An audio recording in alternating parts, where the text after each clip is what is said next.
This rich Jedi over here, furred out, coming back from Germany. It's Omie D. What are you doing, man? Oh man, it's missing that chocolate over there. Germany is that great chocolate.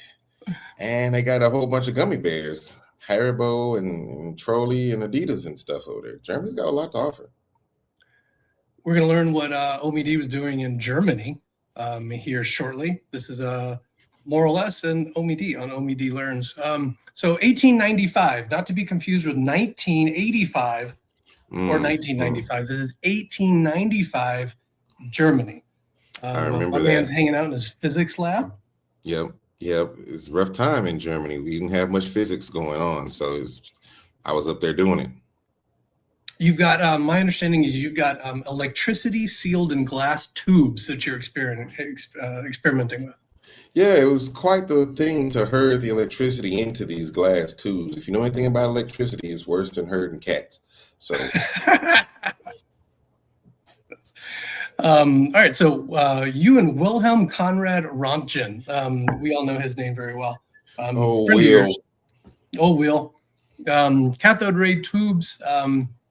And you're working in the dark. Something about the dark and the fluorescence inside the tubes. Why? What did the darkness do to help the visibility? Well, for me, it was interesting because when it was dark, it allowed me to see like the paper and things going on. Now, for Rom over there, he was partying. He was see, that's how techno music got started. But see, people don't realize that, but that's not why we're here today. But that was what it was for me.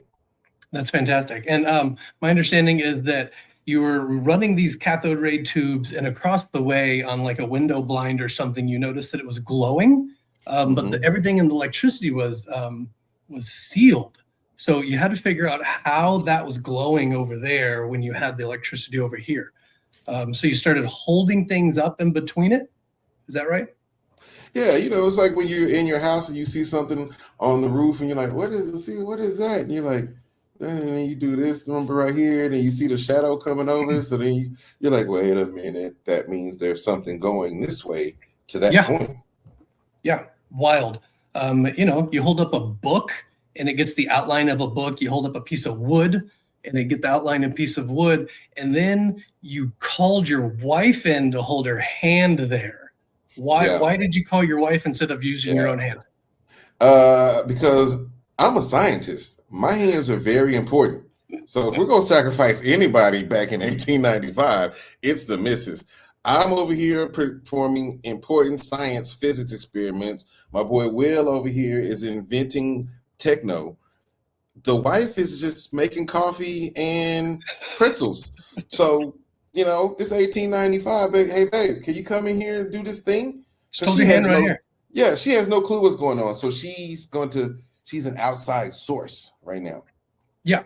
And so she holds her hand up there. Instead of an outline of her hand, you get the outline of the bones within her hand over there. And you knew it was some sort of ray. And was it just a placeholder that you were calling it the X-rays because you didn't know exactly what kind of ray, then that just stuck?